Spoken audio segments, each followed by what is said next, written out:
নমস্কার বন্ধুরা, আমি স্বপ্না কিচেনে আপনাদের সবাইকে স্বাগত জানাই। আজকের আমাদের রেসিপি দই পটল। এই দই পটল তৈরি করার জন্য আমাদের যা যা উপকরণ লাগবে সেগুলো আপনাদের একবার দেখিয়ে নেব। আমরা এই দই পটলটা খুবই সহজ ও সরল পদ্ধতিতে দেখাবো। এখানে আমরা প্রথমে নিয়েছি 500 গ্রাম পটল, ভালো করে ধুয়ে পরিষ্কার করে নিয়েছি। গ্যাসের ওভেনে কড়াটা বসিয়েছি। এবার আমরা গ্যাসটা অন করে নেব। প্রথমে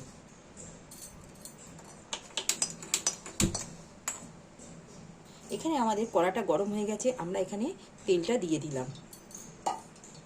তেলটা আমাদের এখানে গরম হয়ে গেছে, আমরা পটলগুলো ধুয়ে রেখেছি সেগুলো এক এক করে আমরা এখানে দিয়ে দেবো।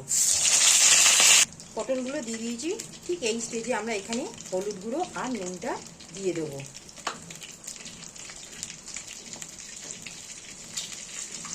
আন্দাজ করে আমরা এখানে নুনটা দিয়ে দিলাম। হলুদ নুন দিতে আপনারা যেন না বলেন, ঠিক এই অবস্থায় দিয়ে পটলটাকে আমরা ঠিক হালকা করে ভেজে নেব। যতক্ষণ পটলটা আমাদের ভাজা হচ্ছে, আমরা এখানে একটা মশলা তৈরি করে নেব। এখানে নিয়েছি আমরা 1 চা চামচ গোটা জিরে, আদা আর 2 থেকে 3টে আমরা কাঁচা লঙ্কা নিয়েছি। এটাকে আমরা একটা স্মুথ পেস্ট তৈরি করে নেব। আর একটা সাইডে আমরা এখানে কাজু আর পোস্ত নিয়েছি, এটাকেও আমরা একটা ভালো করে স্মুথ পেস্ট তৈরি করে নেব। ঠিক আর একটা বাটিতে আমরা এখানে নিয়েছি 1 চামচ হলুদ গুঁড়ো, 1 চামচ লঙ্কা গুঁড়ো, 1 চামচ ধনে গুঁড়ো আর 1 চামচ গোলমরিচের গুঁড়ো। এটাকে জল দিয়ে আমরা ভালো করে গুলে নেব। ঠিক আমাদের পটলগুলো লাল হয়ে গেছে। ঠিক এই স্টেজে আমরা পটলগুলো আস্তে আস্তে এক একটা করে তুলে নেবো একটা প্লেটের মধ্যে। এখানে আমরা একটা পাত্রের মধ্যে পটলগুলো তুলে নিলাম।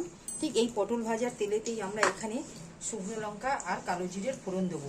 এখানে 1/2 চামচের মতন আমরা কালো জিরে দিলাম আর এখানে একটা শুকনো লঙ্কা ছিঁড়ে দিলাম আমরা। এখানে আমরা যে পেস্টটা তৈরি করেছিলাম আদা, কাঁচা লঙ্কা, জিরে, সেটা আমরা দিয়ে দিলাম। ঠিক এখানে আমরা যে গোলটা গুলে রেখেছিলাম সেই গোলটা আমরা দিয়ে দেবো। এখানে রেখেছিলাম ধনে গুঁড়ো, হলুদ, লঙ্কা আর গোলমরিচের গুঁড়ো, সেটা আমরা দিয়ে দিলাম।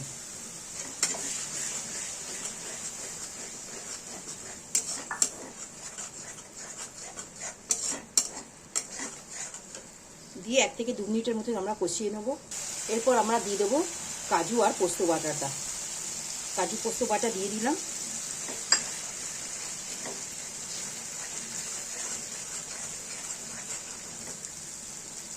এই স্টেজে আমরা নুনটা আন্দাজ করে দিয়ে নেবো। এখানে 1/2 চা চামচের মতন আমরা নুন দিলাম। পটলটা আমরা এই গ্রেভির মধ্যে দিয়ে দিলাম। এখানে এরই মধ্যে আমরা ফ্যাটানো দই দিয়ে দেবো।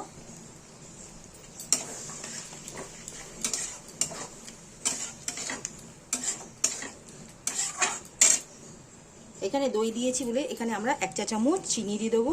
নুন চিনির ব্যালেন্স থাকলে খেতে খুবই ভালো লাগবে, সেই জন্য আমরা এখানে চিনিটা 1 চামচ দিয়ে দেবো। চিনিটা আমরা 1 চামচ দিয়ে দিলাম।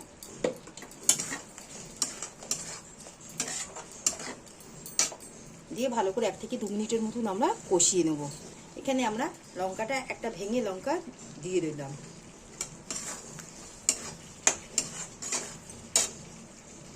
আমাদের ঠিক কষানোটা হয়ে গেছে। দেখুন ঠিক এই স্টেজে আমরা এখানে জলটা দিয়ে দেবো।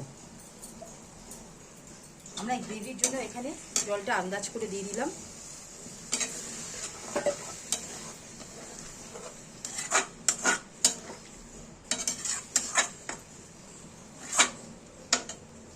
এটা আমরা একটা প্লেট দিয়ে ঢাকা দিয়ে দেবো 3 থেকে 4 মিনিটের মতন, যাতে পটলটা সেদ্ধ হয়ে যায়। আমরা লো ফ্লেমে ঢাকা দিয়ে রেখে দেবো। এখানে আমরা ঢাকা দিয়ে লো ফ্লেমে আমরা রেখে দিলাম 2 থেকে 3 মিনিটের মতো। ঠিক 2 থেকে 3 মিনিট হয়ে গেছে। আমরা এখানে ঢাকাটা খুলে একবার দেখে নেব। বন্ধুরা দেখুন, ঠিক আমাদের এখানে এই দই পটল থেকে ঠিক আমাদের এখানে গ্রেভিতে ঠিক তেলটা ছেড়ে দিয়েছে। ঠিক এই অবস্থায় আমরা এখানটায় একটা প্লেটের মধ্যে আমরা বার করে নেব।